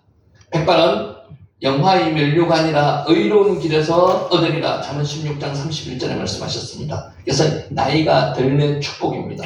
나이가 들어가지고 나는 이제 곧 죽겠지 이런 부정적인 생각을 하시면 안 되고요. 죽음은 누구라도 준비를 해야 됩니다. 준비를 하는 것이고요. 죽음은 다른 소망을 가지는 것입니다. 티크와 하늘나라 소망을 가지는 것이요. 기운이 다했답니다. 이그와 와야모트. 자, 이렇습니다. 지각하면은 그는 숨을 거두었다. 죽음은 뭡니까? 숨 못 쉬는 게 죽음입니다. 숨을 거두면 죽음입니다. 그리고 그는 죽었다는 거죠. 히브리어는 두 가지 동사로 두 문장으로 구성되어 있습니다. 그는 숨을 거두었다. 그리고 그는 죽었답니다. 숨을 거두고 죽었다는 겁니다. 무트는요, 자연사하는 게 무트입니다. 하락은 뭐라고요? 아벨이 당했습니다. 잔인하게 죽임을 당했습니다. 누구로부터? 가인으로부터. 이게 하락입니다. 그런데 무트는요, 자연적으로 죽는 게 살다가 죽었더라. 노아는 낳고 살다가 죽었더라. 무트입니다. 무트. 그래서 우리는 하나님께서 부르시면 가는 인생입니다. 그게 죽음입니다. 무트는. 아브라함 blessed his last and died. 영어도 이렇게 번역이 되어 있습니다. 두 개로 끊어져 있습니다. 기운이 다하여 죽어라는 우리 이 문장은요. 그리고 그는 숨을 거두었다. 그리고 그는 죽었다. 그는 마지막 숨을 내쉬고 죽었다는 뜻입니다. 마지막 숨을 언제 내쉴지 여러분 아십니까? 아무도 모릅니다. 그건 하나님께서만 아시는 거예요. 마지막 숨을 내쉴 때 사베야, 나는 정말로 만족한 삶을 살았다, 이런 고백이 있어야 된다는 거죠. 특히 본문의 두 단어는 모두 계속적과 그리고 연결되어 있다는 거죠. 아브라함의 죽음이 자연적인 것이었고요. 하나님께서 허락하신 연수를 모두 채운 자의 아브라함의 인생이 만족스럽게 사베야, 최종 마감되었음을 강조하고 있는 겁니다. 죽음을 이렇게 상세하게 묘사하고 있는 인물이 성경에서는 잘 없습니다. 아브라함이 그랬다는 거죠. 그래서 로아는 아까 표현을 뭐라고 그랬어요? 낳고 살다가 죽었다 이렇게 묘사되어 있습니다. 아브라함 그렇게 묘사가 안 되어 있죠. 그의 나이가 높아 늙어서 기운이 다하여 죽어 이렇게 묘사되어 있습니다. 중요한 건 또 어떻게 해요? 자기 열조에게로 돌아갔다는 겁니다. 진실로 누구에게나 이러한 인생 최후의 순간은 오게 됩니다. 나는 안 죽겠지. 절대로 아닙니다. 누구나 다 죽습니다. 누구나 다 죽는데 그것을 미리 준비해야 된다고요. 어떻게? 마음만 준비하는 게 되는 게 아니고요. 행동과 마음과 삶 속에서 준비가 되어야 된다는 거예요. 그 마지막 시점이 과연 만족하고 행복한 마침표를 찍을 수 있느냐는 내 혼자는 힘들어요. 하나님과의 관계 속에서 샬롬의 관계가 형성되면요. 주위도 샬롬의 관계가 형성되는 거죠. 여기서부터 출발해야 됩니다. 관계가 중요합니다. 관계가. 기운이 다하여 죽어. 여기 직역하면 그리고 그는 숨을 거두었다. 그리고 그는 죽었다. 이렇게 표현되는 겁니다. 가와. 숨을 거두다가 가와라는 단어이고요. 무트. 우리가 자주 했던 단어 중에 하나가 무트입니다. 죽다. 자연사하다가 무트입니다. 죽다. 자, 자기 열조에게로 돌아갔답니다. 이게 하늘에 있는 사람들에게, 자기 조상들에게 돌아갔다 이렇게도 해석할 수 있습니다. 자, 볼게요. 아세프 엘 엠마유. 조상이라는 뜻보다는요, 암마, 백성에게 돌아갔다는 이렇게 원어에서 기록되어 있습니다. 아사프가 죽음에 의해서 모여지는 것을 이야기합니다. 죽음에 의해서 수동으로 모여지는 거예요. 죽으면 모여지는 곳이 있다는 겁니다. 그게 어디라고요? 자기 열조에게로 간다는 겁니다. 그리고 그가 그의 백성에게도 돌아갔다는 겁니다. 실제 열조라는 뜻 자체는 뭡니까? 조상들에게 여러 조상들에게 돌아갔다는 이런 뜻이잖아요. 원어에서는 조상이 아니고요. 백성입니다. 자기 백성에게 돌아갔다. 이것을 의역을 하면서 열조라고 의역을 해놨다는 거죠. 그리고 그가 그의 백성에게 돌아갔다. was getted to his people. 백성입니다. 백성. 죽음을 뜻하는 관용적 표현입니다. 히브리 관용적 표현입니다. 원래 이러한 표현은 죽어서 조상이나 가족들이 묻힌 부족 공동묘지에 묻힌다는 의미였습니다. 여러분 사라의 죽음 한번 생각해 보셨습니까? 그때 설명했는 거 있죠. 묘지가 굴이 어떻게 되어 있다고 말씀을 드렸죠. 어떻게 되어 있다고 말씀드렸죠. 이중굴로 되어 있습니다. 앞에 있는 굴에는요, 당장 죽은 시신이 그 앞에 모셔집니다. 그리고 나서 뒷굴에는요, 그게 이제 다 뼈만 남으면요, 한꺼번에 뒤로 밀어 놓습니다. 그러면 또 다른 죽음도 거기서 한꺼번에 묻히는 거죠. 그래서 가족묘가 되는 거예요. 여기 지금 묘지가 그렇게 되어 있다는 거죠. 자, 아사프가 방금 말씀드린 모으다는, 여기 수동을 하면 모여지다는 겁니다. 죽으면 모여진다는 겁니다. 자기 열조에게로 돌아가면 와의 아세크 엘 엠마유, 자기 백성에게로 돌아간다는 뜻이죠. 차츰 좀 더 포괄적으로 영적으로 이해되어서 사람이 죽으면요, 사랑하는 사람들이 있는 또 다른 세상으로 가게 된다는 겁니다. 하늘나라를 이야기하는 거예요. 구약 성도의 내세관이겠던 표현으로 정착되었습니다. 죽으면 끝이 아닙니다. 죽으면 다른 세상이 영적 세계 하늘나라로 간다는 겁니다. 자, 이를 통해서 볼 때 구약 성도들은 죽음이 인간의 영혼에 있어서 최종적인 결말이 아니라는 겁니다. 구약에서도 지금 이 생각이, 이 사상이 있었습니다. 앞서 죽은 선조들과 백성들과 만나는 또 하나의 시작이다. 하나님의 품 안에 들어가는 복된 출발점이라는 진리를 굳게 믿었던 것입니다. 불교는 어떤 사상이에요? 불교는 윤회 사상입니다. 돌고 돕니다. 돌았다가 이제는 사람으로 태어났다가 내가 좀 나쁜 짓을 하면 개로 태어납니다. 돕니다. 기독교 사상은 어떤 사상이에요? 직선 사상입니다. 쭉 갑니다. 계속 갑니다. 내가 여기서 이 땅에서의 끝이 나고요. 이제 다시 이어서 천국에서의 사상이 시작되는 거죠. 이게 직선사관, 기독교 사상입니다. 정녕 성도란 죽음으로 모든 것이 끝나는 존재가 아니라는 겁니다. 돌아갈 본향이 있다는 거고요. 여러분, 본향이 없으면 얼마나 쓸쓸하겠습니까? 오늘 수업을 마치고 여러분 돌아갈 집이 있는가 없는가 차이가 났겠죠. 근데 제가 어제 그 영상을 보면서 저도 좀 울었는데, 요새 정말 날씨 추운데 그 동대구역 광장이나 대구역 광장에서 봉사하시는 분들 많습니다. 그 추운 노숙자들 한번 생각해 보세요. 얼마나 안타깝습니까? 우리도 좀 마음이라도 보태면서 뭔가를 그분들 위해서 기도를 좀 해주셔야 됩니다. 특히 이제 지금 성탄절이 가까워오고 있잖아요. 영광스러운 하나님과 믿음의 선조들이 있는 소망이 있는 존재들입니다. 만약에 소망이 없으면요, 소망이 뭐라 그랬습니까? 티크와 우리는 이 세상에서 살면서 죽음이 정말 절망입니다. 그렇지 않겠습니까? 근데 우리에게는 소망이 있기 때문에 죽는 게 두렵지 않다는 거죠. 저 땅 하늘나라의 천국으로의 주소 이전이 죽음이라고 생각할 수 있는 이유가 그것 때문에 그렇습니다. 자, 9절. 그의 아들들인 이삭과 이스마엘이 그를 마므레 앞 해쪽 속 소알의 아들 에브론의 밭에 있는 막벨라굴에 장사하였으니. 자, 질문이 있습니다. 아브라함의 아들 몇 명이라 그랬습니까? 총 아들이 몇 명입니까? 아들 9명이라고 계세요. 아들이 9명입니까? 다시 계산해 볼게요. 이삭이 있죠. 약속의 아들. 두 번째가 이스마엘. 이스마엘이 먼저 낳았죠. 13살 위입니다. 14살 위죠. 또 몇 명이 돼 있다 그랬습니까? 6명이 돼 있다 그랬죠. 그럼 몇 명입니까? 8명. 8명이 있습니다. 근데 아브라함이 죽었는데 왜 자식은 둘밖에 안 나타납니까? 본처. 예? 본처예요. 본처가 이삭이고요. 첩애가 이스마엘이고요. 나머지 아까 6명 어디 갔습니까? 동방으로 보냈잖아요. 거리가 뭐니까 못 오는 거예요. 이게 아브라함의 잘한 점이라고 말씀드렸잖아요. 이들이 만약에 여기 남아있었으면요, 이삭이 당연히지를 못합니다. 그러니까 아브라함이 현명하게 이들을 아까 재산이라고 우리 성경에는 표시되어 있지만은 선물을 줘가지고 멀리 보냈다는 거죠. 캐렘으로 멀리 보내니까 못 돌아오는 거예요. 아브라함이 죽더라도. 이게 잘한 점이라고 말씀드렸잖아요. 자, 그의 아들인 이삭과 이스마엘이 그를 장사하니. 근데 성경을 조금 더 이렇게 처음 읽으면 잘 안 보입니다. 두 번, 세 번 읽으면서 이런 거를 잘 생각하시면 성경이 참 재밌습니다. 그리고 성경이 지혜의 책입니다. 아까 도덕적인 이야기를 우리는 그것 때문에 성경이 기록된 건 아니라 하더라도 그 속에서 지혜가 많이 묻어 나옵니다. 그래서 나의 사후에는 어떻게 우리 자손들이 될 것인가에 대해서 미리 생각을 해 보셔야 됩니다. 아브라함의 이런 면을 가지고 인생의 지혜를 얻어서 나의 죽음과도 연결시켜 볼 수도 있다는 거죠. 아브라함의 장례식에는 상주는 언약의 후손 이삭이었습니다. 원래 장자 상속이죠. 장자가 상속이고 장자가 장손이 이게 상주가 되어야 되는 게 맞죠. 근데 약속의 자식 이삭이 상주가 되었다는 겁니다.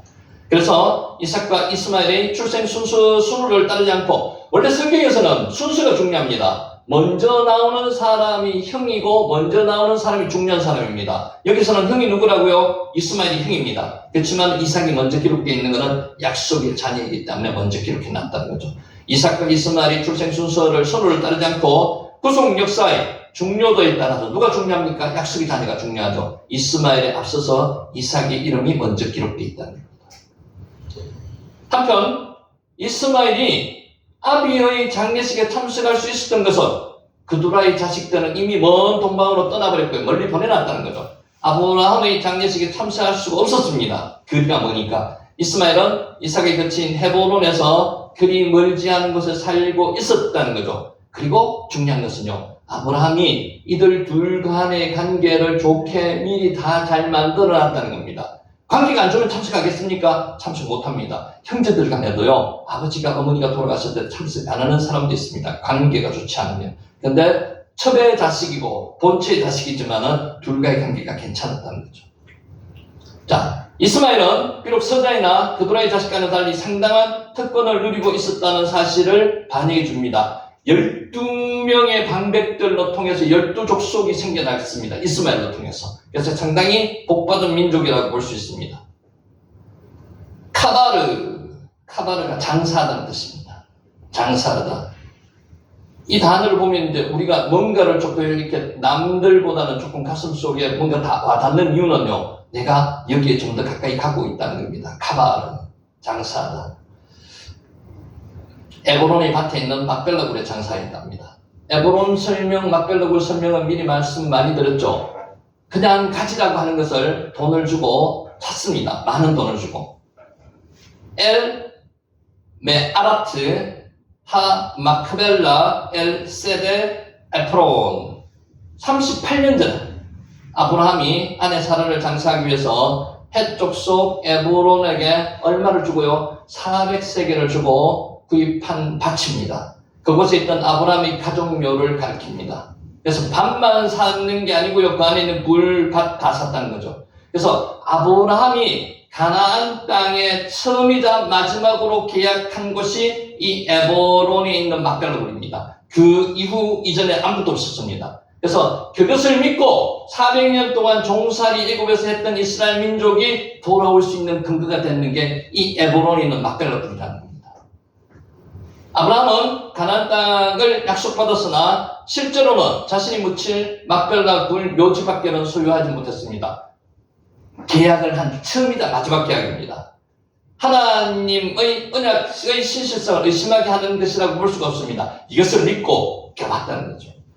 그 막벨라 굴은 아브라함이 하나님께 받은 약속의 땅 가나안인 그의 후손인 이스라엘 백성이 살게 될 것이라는 대한 예시적 역할을 하는 게 이거였습니다. 법적으로도 이것을 주장할 수 있는 쪽으로 했기 때문에 계약을 했다는 거죠. 만약에 아브라함이 이 가나안 땅이 자기에게 주리라는 하나님의 언약을 믿지 못했다면요, 이 계약을 못했을 겁니다. 안 했을 겁니다. 근데 그것을 믿었기 때문에 계약을 했고, 그 계약으로 인해서 430년 동안 애굽에서 종살이 하다가 이스라엘 민족이 돌아올 수 있는 근거가 되었던 게 이 막벨라굴, 여기 이거라는 겁니다. 무엇보다도 하나님은 아브라함으로 하여금 영원하고 썩지 않는 하늘 가나안을 허락하심으로써 당신의 언약의 신실성을 입증했다는 겁니다. 자, 10절. 이것은 아브라함이 헷 족속에게서 산 밭이라. 아브라함과 그의 아내 사라가 거기 장사되니라. 아브라함과 사라만 장사된 게 아니고요, 이삭과 리브가도 장사되었고요, 야곱과 레아도 거기에 장사되었습니다. 그래서 가족묘라 그랬죠. 앞에 돌아가신 시선을 그쪽에 모셔놨다가 거기에 이제 뼈만 남으면 뒤쪽으로 굴이 이중굴이라 그랬죠. 메아라. 이것은 산밭이라. 핫사데 아쉐르 카나. 사데가 밭입니다. 밭. 히브리 카나는 다른 사람으로부터 정당한 값을 주고 상업적 절차를 거쳐 구입하다는 게 카나입니다. 카나. 자, 직역하면 이렇습니다. 그가 구입했던 그 밭. 정관사가 붙는 것은 알고 있는 내용에 대해서 정관사가 붙습니다. 지금 이 창세기를 읽고 있는 1차 독자가 누굽니까? 이스라엘 민족, 출애굽한 이스라엘 민족입니다. 그래서 알고 있습니다. 그 밭. 그래서 그 밭이라고 얘기하는 거죠. The field which Abraham purchased. 자, 히브리어 원어 성격 산을 어떻게 표현했는가? 카나입니다. 완료입니다.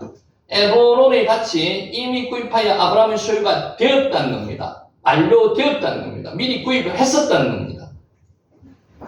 카나, 이게 사다는 뜻입니다. 카나. 밭, 사대, 앞에 정관사가 붙어 있는 것 말씀드렸죠. 지금 언급하는 밭이 아브라함이 최초이자 공식적으로 마지막으로 가나안 땅에서 산, 또한 이스라엘 조상들이 장사된 바로 그 땅, 그 헤브론, 그 밭, 그것을 이야기한다는 거죠. 그래서 정관사 하가 붙어 있다는 겁니다. 맨 처음에 태초에 하나님이 천지를 창조하시니라. 여러분 기억하십니까? 베레시트, 바라, 엘로힘, 에트, 하샤마임, 베에트, 하, 아르츠. 무슨 뜻입니까? 우리가 지금 보고 있는 저 하늘, 그 하늘, 그리고 이 땅, 그 정관사가 다 붙어 있다는 거죠. 그게 정관사예요. 알고 있는가 바로 앞에 있던 그 내용이라는 거예요. 자, 본서의 저자가, 모세가 이 책의 1차 독자가 누구라고요? 출애굽한 이스라엘 백성을 향해서 비록 지금은 우리가 광야에서 헤매고 있지만 반드시 하나님께서 아브라함을 통해서 에브론에게 정당한 값을 치르고 사두었던, 알료라 그랬죠. 미리 사두었던 그 밭, 역사적 연고가 있는 가나안 땅을 반드시 차지하게 될 것이라는 사실을 은연중에 지금 강조하고 있는 겁니다. 그래서 의미가 있다는 거죠. 그 밭 이야기하는 거죠. 핫사데, 아시알 카나, 핫사데, 그 밭이라는 거예요. 그 밭. 자, 11절. 아브라함이 죽은 후에 하나님이 그의 아들 이삭에게 복을 주셨고 이삭은 버엘라 헤로이 근처에 거주하였더라. 아브라함에게 7가지 창세기 12장에서 7가지 복을 주셨습니다. 그 복을 그대로 누구에게도 준다고요? 이삭에게 준다고요. 이삭에게도. 복은요, 아들에게도 따라주는 그 복이 여러분에게도 있으시길 예수님 이름으로 축복합니다. 여러분만 복 받는 게 아니고요, 아들까지도 복을 받아야 된다는 거죠. 그러기 위해서는 신앙이 유지되어야 됩니다. 신앙이 개성되어야 됩니다. 그래서 좋은 학교 가고 좋은 직장 얻는 것도 중요하지만 그보다 더 중요한 거는요, 신앙의 상속 개성이 더 중요하다는 겁니다. 여러분만 잘 믿으면 안 돼요. 여러분의 자녀들도 잘 믿어가지고 오늘처럼 아브라함의 아들에게 복을 받았듯이 그 복이 상속되어야 된다는 거죠. 아멘. 바예 바라크, 엘로임, 에트, 이차크, 베노. 이차크가 뜻이 뭐라고 했는지 기억하십니까? 이삭의 이름 뜻? 웃음입니다. 웃음. 아브라함이 하나님께서 내년 이맘때 아들이 있으리라고 얘기하니까 웃었습니다.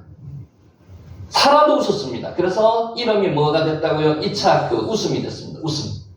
이삭의 이름 뜻이 웃음입니다. 한글 개혁 성경에 기록된 그의 아들이라는 표현은 다른 아들이 아닌 이삭을 가리킵니다. 그것을 강조하기 위해서 그의 아들이라고 한 것처럼 느낍니다. 한 것처럼 했습니다. 그의 아들 이삭.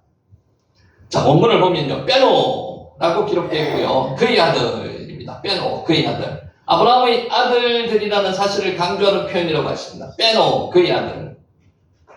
자, 이삭을 표현하면서 그의 아들, 아브라함의 아들이라고 표현한 것은 아브라함과 연계성, 즉 아브라함에게서 이삭으로 언약이 이어진다는 사실을 나타내기 위해서, 강조하기 위해서 한 것입니다. 지금까지 아브라함의 역사가 이제 종결됩니다. 이제부터는 언약의 후손인 이삭의 새로운 시대가 시작된다는 사실을 시사해 주는 동시에 아브라함이 받았던 복이 누구에게도요? 그의 아들, 약속의 아들 이삭에게도 그대로 계승성계된다는 겁니다. 그래서 당대에 끝나는 복이 많습니다. 그래서는 안 된다는 거죠. 당대에 끝나지 않고요, 아브라함에 받았던 그 7가지 축복이 이삭에게도 다시 계승된다는 겁니다. 이삭이 받은 복은 물질적인 복뿐만 아닙니다. 물질적으로 많은 것은 당연하고요, 하나님과의 언약 관계에서 누리는 영적인 복, 그게 더 중요합니다. 거룩한 복까지 포함된다는 것을 알 수 있습니다. 너를 축복하는 자에게는 내가 복을 주겠다고 말씀하셨고요, 너를 저주하는 자에게는 내가 저주를 같이 하겠다고 말씀하시는 거예요. 이 저주는요, 법적인 저주만이 아니라 도덕적인, 법적인 모든 법을 다 저주를 이야기하시는 거예요. 이런 복이 여러분에게 있으시면 얼마나 좋겠습니까? 그죠? 하나님이 나의 방패가 되고요, 하나님께서 너희 보상이 된다고 하나님께서 지켜주신다는 그런 말씀을 여러분 들으면 얼마나 좋겠습니까? 그 복이 여러분에게 있으시기를 예수님 이름으로 축복합니다. 아멘. 자, 오늘날 영적인 아브라함의 후손인 우리 성도들도 이와 같이 물질적인 복뿐만 아니라요, 영적인 축복의 계승자라는 겁니다. 우리의 믿음의 조상이 누굽니까? 아브라함입니다. 아브라함의 복이 이삭에게만 끝나는 게 아니고요, 영적 후손인 우리에게도 따라서 계승된다는 겁니다. 아멘. 아멘. 버엘라 헤로이라고 되어 있는데, 여기에 베르 기억하십니까? 예를. 베르 많이 했죠? 뭐 했습니까? 뭐 할 때 나왔습니까? 우물입니다. 우물. 베르 이 우물은요, 판우물입니다. 그러니까 이스라엘 땅에는 비가 적게 오기 때문에 물이 귀합니다. 비가 오면 물을 저장해 놓을 곳이 있어야 돼요. 이게 베르입니다. 베르, 라하이, 로이. 저장한 우물이 베르입니다. 예를. 아인이 솟아나는 우물이고요. 그래서 대개 한 가지 기능만 가지고 있는 게 아니고 두 가지를 겸해 있는 경우가 많다고 말씀드렸습니다. 살아 계셔서 나를 감찰하시는 자의 우물이 뭐라고요? 베르, 라하이, 로이. 살아 계셔서 나를 감찰하시는 자의 우물. 자, 이게 아브라함의 첫 하갈이 여주인 사라를 피해서 아브라함이 정신된 사라에게 도망하여서 절망과 탄식을 하고 있을 때 하갈이 자신에게 나타나신 하나님을 뵀습니다. 그리고 위로와 힘을 얻었던 사건을 기념하기 위해서 근처 우물에 붙여진 이름이 하갈이 붙여진 이름입니다. 베르, 라하이, 로이. 살아계셔서 나를 감찰하시는 자의 우물. 요게 한글로는 지금 번역이 어떻게 되어 있는가 하면 보엘라 헤로이라 되어 있는데 실제 발음은요, 베르, 라하이, 로이 이렇게 되어 있다는 거죠. 베르, 라하이, 로이. 자, 몇 개만 더 하겠습니다. 자, 이제 그럼 7절부터 11절까지 정리할게요. 사람은 누구나 육체적으로는 반드시 죽습니다. 언제 죽을지는 아무도 모릅니다. 그걸 뭐라고 했죠, 아까? 단어 기억하세요? 무트, 죽다, 무트입니다. 아브라함은 갈대우르에서 하나님이 부르심을 받아서 가나안으로 이주하여 꼭 100년을 약속의 땅에서 산 다음 175세를 일기로 생을 마감하고 열조에게로 돌아갔습니다. 자, 여러분 아까 제가 앞에 기억하실지 모르겠습니다. 갈대우르에서 아브라함이 하나님의 명령을 받았을 때는요, 고향과 친척을 떠나라고 말씀을 들었고요. 그리고 나서 다시 2차 명령을 받았습니다. 하나님께서 고향과 친척과 아비집을 떠나는 창세기 12장 1절의 명령을 받았다고 기억하시죠? 두 가지 명령이라고 1차, 2차. 자, 믿음의 조상 아브라함은요, 현대인들에 비해서 비교적 조금 오래 살았다고는 하나 나이가 많이 들자 기운이 진하여졌습니다. 그래서 마지막 숨을 쉬고 나서 죽었다, 아까 표현을 그렇게 했습니다. 사람은 에녹이나 엘리야처럼 특별한 경우 죽음을 맞이하지 않고 직접 승천한 사람들을 제외하고는요, 누구나 다 무트합니다. 언제 죽을지는 아무도 모릅니다. 인간의 죽음은 결코 피할 수 없는 현실입니다. 그러나 죽음을 두려워하지 않는 이유는 뭡니까? 우리는 하늘 소망이 있기 때문에 피크와 두려워하지 않습니다. 하나님은 그렇게 정하셨기 때문입니다. 한 번 죽는 것은 사람에게 정한 것이요. 히브리서 9장 27절. 하나님은 왜 인간으로 하여금 죽음에 이르게 하셨을까요? 한번 생각해 보신 적 있습니까? 왜 죽음이 왔습니까? 알고 계시죠, 전부 다? 하나님이 선하지 않기 때문이 아니고요. 하나님의 언약을 어기고 범죄했기 때문에 인간에게는 죽음이 왔습니다. 범죄하지 않았으면 죽음이 오지 않았습니다. 하나님은 최초 인간 아담과 언약을 세우시고요. 언약을 거스려 범죄하면 죽으리라는, 어떻게 죽으리라고요? 반드시 죽으리라고요. 정령 죽으리라고요. 죽으리라고 하셨는데 아담이 범죄함으로 인간에게 죽음이 찾아왔다는 겁니다. 아담뿐만 아니라 아담에게 난 인간은 누구나 다 죄인입니다. 저와 여러분도 죄인이라는 거죠. 용서받은 죄인. 예수님의 죽음으로 통해서 십자가 죽음으로부터 용서받은 죄인이라는 겁니다. 아담의 원죄를 물려받았기 때문에 우리는 누구나 다 죄인입니다.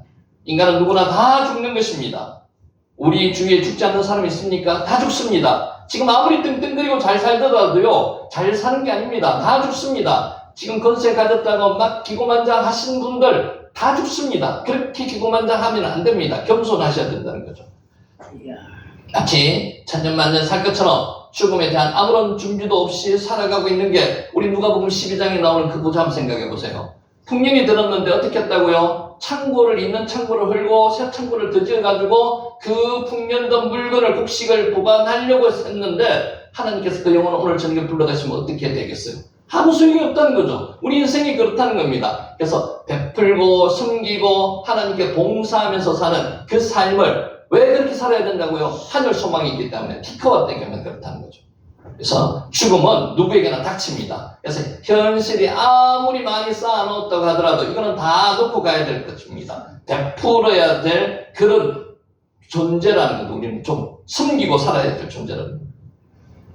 자, 죽음은 누구에게나 순식간에 찾아옵니다. 죽음을 준비하지 못한 사람은요, 죽음 앞에서 당황할 수밖에 없습니다. 죽음을 준비하는 게 나쁜 게 아닙니다. 죽음은 당연히 준비해야 된답니다. 죽음은 인간 모두가 죽는다는 사실을 절실하게 깨달을 때 할 수 있습니다. 날마다 죽는 연습을 해야 됩니다. 그래서 아까 뭐라고 말씀드렸죠? 오늘 이 순간, 이 시간이 나의 마지막이다 라고 생각하면서 준비하는 게 가장 좋은 준비라는 거죠. 이제 더 이상 나는 없다. 그러면 어떻게 돼요? 이 시간, 지금, 현재를 최선을 다해서 산다는 거죠. 그게 하나님께서 이 땅에 우리를 보내신 하나님의 사명이라는 겁니다. 그런 사명 중에서 큰 사명이 뭡니까? 복음 전파의 사명을 감당하면서 살아가는 겁니다. 죽음을 준비하는 자는 영광스러운 하나님의 얼굴을 보며 영원히 살 것을 소망이 있기 때문에 그렇습니다. 자, 정녕 우리는 믿음으로 죽음을 준비하여서 영원히 복된 삶을 살아누리시는 저와 여러분이 되시기를 예수님 이름으로 축원합니다. 네. 자, 이제 마지막 말씀으로 마치도록 하겠습니다. 정리하겠습니다. 자, 잠잠히 하나님만 바라라. 이렇게 하기가 참 쉽지가 않습니다. 현대사회에서 가장 깊은 결핍은 능력 부족이 아니라 뭐 부족이라고요? 소망 부족입니다. 소망이 부족한 사람은 불안하고요. 소망이 부족한 사람은 이 땅에 살면서 안절부절 못하는 사람들입니다. 티크와 소망입니다. 방금 말씀 몇 번 드렸죠. 소망. 우리는 어떤 소망을 가지고 살아야 된다고요? 하늘 소망을 가지고 살아야 돼요. 티크와. 사람들은 필요한 것을 어느 정도 갖추고 원하는 것을 이루기도 합니다. 그럴 수도 있습니다. 티크와. 하지만 마음 깊은 곳에서 미래에 대한 밝은 기대를 잃으면 삶 전체가 흔들립니다. 이 가장 큰 미래가 뭐라고요? 하늘나라에 대한 소망, 티코와. 겉모습은 멀쩡해 보여도요. 다 멀쩡해 보이지 않습니까? 다 신사숙녀 같잖아요. 그런데 속은 들어가면요, 다 골마 터진 게 인간입니다. 소망이 끊어진 영혼은 힘을 잃고요, 방향은 점점 흐려집니다. 그래서 성령은 인간에게 가장 필요한 것이 뭐라고 말씀하시는 거예요? 소망, 티커와. 특히 하늘 소망을 가지라는 겁니다. 하늘 소망. 소망이 있는 사람은요, 가진 것이 적어도 살아갈 수가 있습니다. 그죠? 여러분, 가진 거 많으신 분도 있고 적으신 분도 있겠지만 그렇게 많으신 분은 별로 없습니다. 어디 소망을 둬야 된다고? 현재 가진 거에 만족하면서 살면서 하늘 소망을 가지라는 거죠. 더 가지려고 하면요, 한도 끝도 없습니다. 인간의 욕심은요, 부자들한테 물어보세요. 더 가지고 싶습니까? 그러면 조금만 더라고 이야기합니다. 그게 인간의 욕심입니다. 그때부터 인간은 파멸의 길로 가는 거예요. 더 가지려고 하지 마시고요. 현실의 것에 만족하면서 베풀면서, 아까 누가복음 12장 부자 말씀드렸잖아요. 베풀면서 살면은요, 그 인생이 충만한 인생이고요. 아까 사베아라는 말씀드렸죠. 만족한 인생이 되는 겁니다.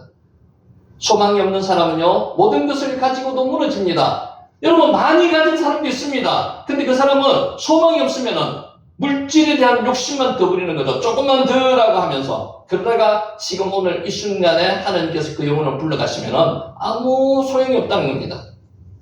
이 세상에서 가장 행복한 사람은요, 영원한 하늘 소망을 가진 사람이 가장 행복한 사람입니다. 티커와. 다윗은 이렇게 고백했습니다. 나의 영혼아, 잠잠히 하나님만 바라라. 이게 참 말은 쉬운데 하나님만 잠잠히 바랄 수 있는 그런 사람이 사실 많지 않습니다. 그래서 다윗이 성경에 이런 말씀을 기록해 놨다는 거죠. 물론 나의 소망이 그로부터 나오는도다. 시편 62편 5절 말씀입니다. 하나님으로부터 소망이 나온 거예요.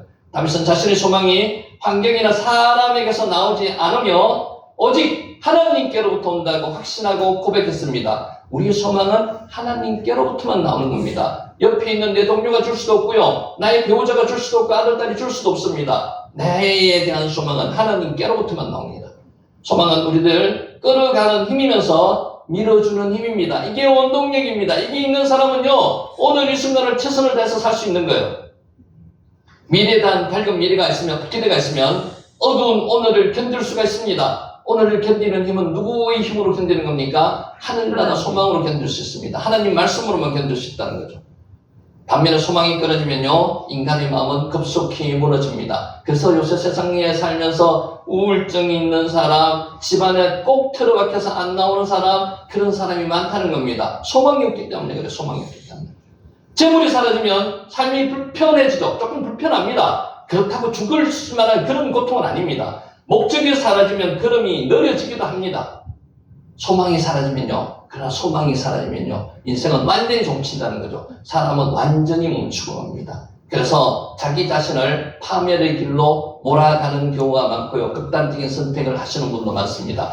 왜 가진 것 많은 사람이 극단적인 선택을 하는 겁니까? 소망이 없기 때문에 그래요. 소망. 인간은 소망이 없이 살 수 없는 존재입니다. 그 소망은 누가 주시는 거예요? 하나님께서 주시는 거예요. 말씀으로 주시는 거예요.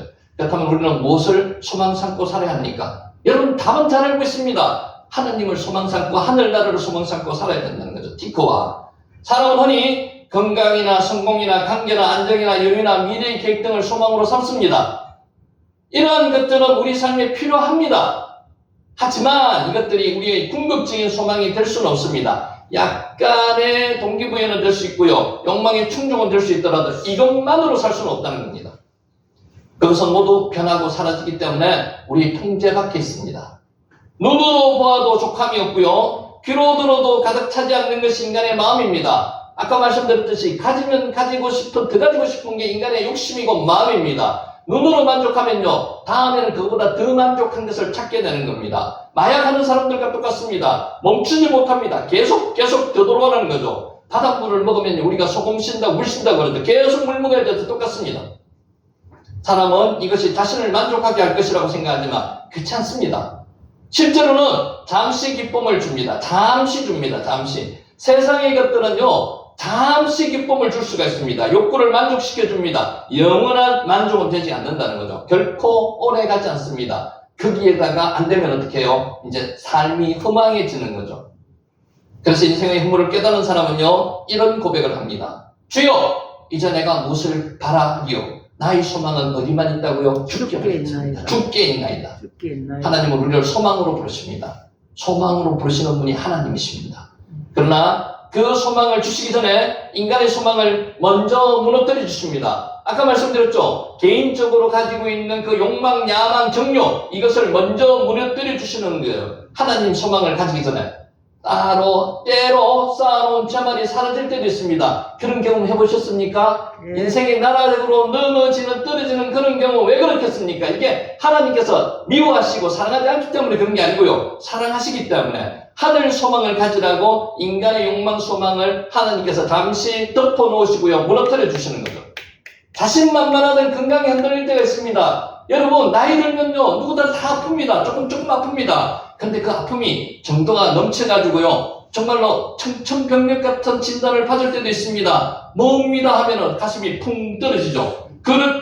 이렇게 될 때가 지금 때입니다. 자신만만하던 건강이 사라집니다. 나는 병원도 한 번도 안 갔어요. 갔는데 병명이 뭐라고 이야기하는, 우리가 정말 인간으로 치료할 수 없는 그런 병명의 이야기를 들을 때 하늘이 무너지는 것 같은 그런 아픔을 느끼기도 합니다. 좋았던 관계가 깨어질 때도 있습니다. 평생 살았던 사람이 계속 산다는 보장이 없습니다. 언제든 깨어질 수가 있어요. 하나님이 함께하지 않으면 깨어집니다. 확실한 것이라고 믿었던 계획이 좌절될 때도 있습니다. 인간은 계획이 확실하지 않습니다. 언제든 깨어질 때가 있습니다. 하나님은 왜 이런 일을 허락하실까요? 우리를 사랑하지 않기 때문에? 우리를 미워하기 때문에? 아니요, 우리를 사랑하기 때문에 그렇다는 거죠. 그것은 하나님이 우리를 괴롭히려고 하시는 것이 아닙니다. 잘못된 것과 소망과 생명을 우리가 걸고 있기 때문에 그것을 다시 바르게 하라는 겁니다. 그게 하나님께서 주시는 방법입니다. 하나님이 절망을 허락하시는 이유는요, 참된 소망을 주시는 겁니다. 하나님은요, 가끔 가다가 우리 길을 막습니다. 왜 막습니까? 사랑하지 않기 때문에 막는 게 아니고요, 그 길보다 더 큰 길이, 더 좋은 길이 있기 때문에 막습니다. 사도 바울을 아시아로부터 막고 유럽으로 보내신 이유가 뭡니까? 막힘은요, 열림입니다. 하나님의 막힘은요, 끝이 아니고 그때부터 시작이라는 거죠. 아멘. 편안할 때는 자신을 의지합니다. 여기서 평안, 요 말이 잘못됐습니다. 평안이 아니고 편안이라고 바꾸시면 됩니다. 편안할 때는요, 자신을 의지합니다. 풍족할 때는요, 돈을 의지하고요, 자신을 의지합니다. 하나님 보입니까? 안 보입니다.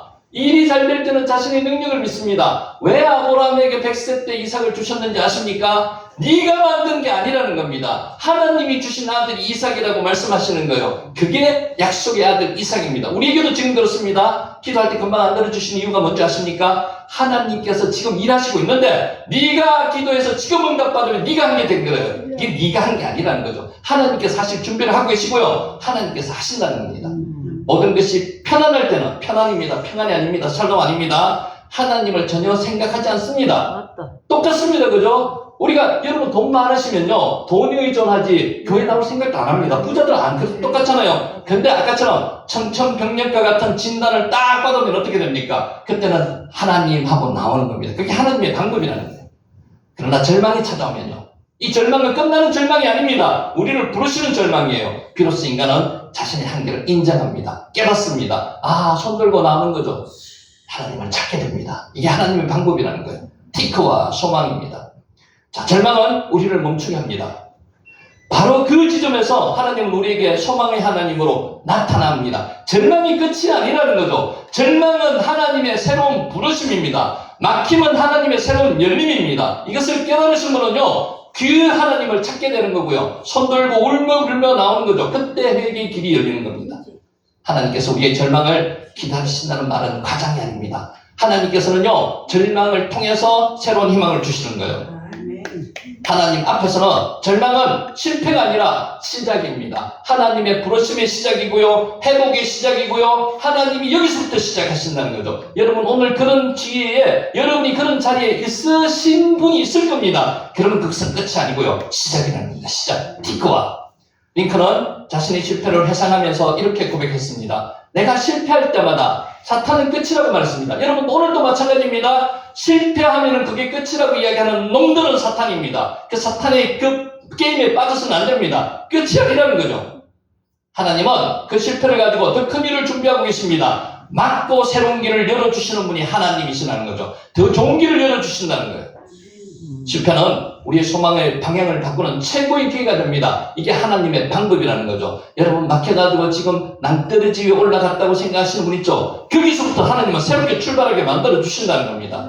인간의 실패와 좌절은요, 하나님의 시작입니다. 이것을 꼭 깨달아야 됩니다. 끝이 아닙니다. 새로운 시작이라는 거죠. 2025년도에 안 좋은 일이 생겼는 거는요, 새로운 시작을 하기 위해서 2022년도, 2026년도 새로운 출발을 열기 위한 하나님의 방법이라는 겁니다.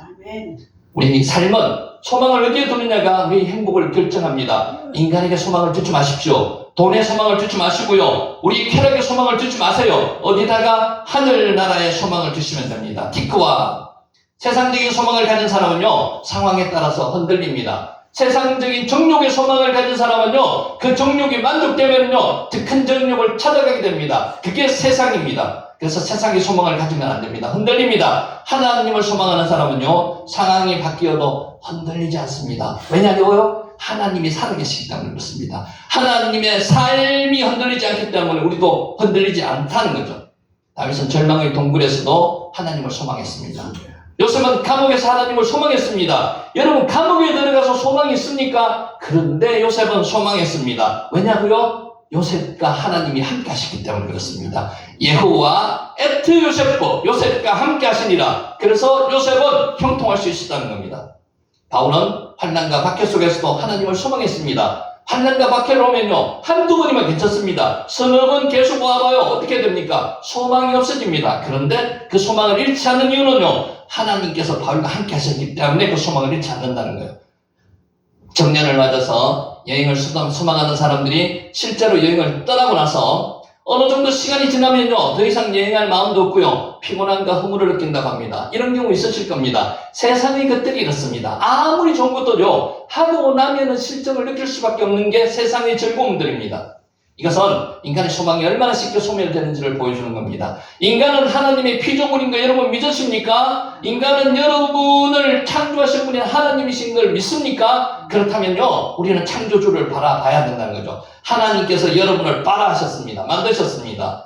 하나님은 형상대로 지었습니다. 영이신 하나님, 사랑이신 하나님, 자유케 하시는 하나님, 하나님께서 창조적으로 우리를 만드셨고요. 하나님 안에서만 우리가 행동하게 만드셨습니다. 공동체로 생활하시는 성품을 여러분 안에 심어주셨다는 거죠. 그래서 하나님이 아니 어떤 것도 우리의 소망을 영원히 채울 수 없다는 거죠. 누구만 우리의 소망을 채울 수 있다고요? 하나님만 채울 수 있습니다. 하나님만. 우리가 하나님께 소망을 두는 것은요, 삶의 중심을 하나님께로 옮기는 겁니다. 여러분, 혹시라도 지금까지 아직 삶의 중심은요, 여러분 스스로에게 인간적인 돈이나 모든 세상적인 것에 관심을 가지고 그 중심을 있다면 하나님께로 지금 소망을 옮기셔야 됩니다. 옮기시기 바랍니다. 내 능력이 아니라 하나님의 능력을 신뢰하시기 바랍니다. 내 계획이 아니라 하나님의 계획을 신뢰하시기 바랍니다. 좋으신 하나님이 왜 좋으신 하나님이에요? 나보다도 더 잘 알고 계시는 분이 하나님이세요. 내 결론이 아닌 하나님의 결론을 신뢰하는 저와 여러분 되시기를 예수님의 이름으로 축복하면서 오늘 강의를 마치도록 하겠습니다. 기도드리겠습니다. 하나님 아버지,